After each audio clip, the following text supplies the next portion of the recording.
નમસ્કાર। Reserve bank of India આજે પોતાની મોનેટરી પોલિસી જાહેર કરવા જઈ રહી છે, જેમાં ફરી એક વખત રેપો રેટ અને રિવર્સ રેપો રેટમાં ઘટાડાની શક્યતા છે।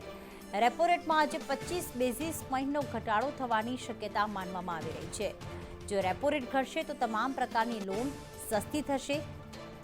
ફુગાવાના દરને જોતા રિઝર્વ બેંક વ્યાજદર ઘટાડી શકે છે।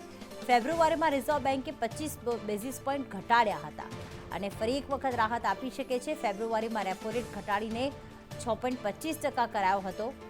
મે 2020 પછી પહેલીવાર ફેબ્રુઆરીમાં વ્યાજદર ઘટ્યા હતા અને ફરી એક વખત હવે 2 મહિના બાદ જ્યારે એપ્રિલમાં આ બેઠક મળી તેમાં પણ હવે શક્યતા સેવામાં આવી રહી છે કે હજી પણ રેપો રેટમાં 25 બેઝિસ પોઈન્ટનો ઘટાડો થઈ શકે છે, એટલે કે 6.50 થી 6.25 તો લાવવામાં આવ્યા, પરંતુ જો આજે પણ 25 બેઝિસ પોઈન્ટ ઘટશે તો પછી 6% રેપો રેટ થઈ જશે।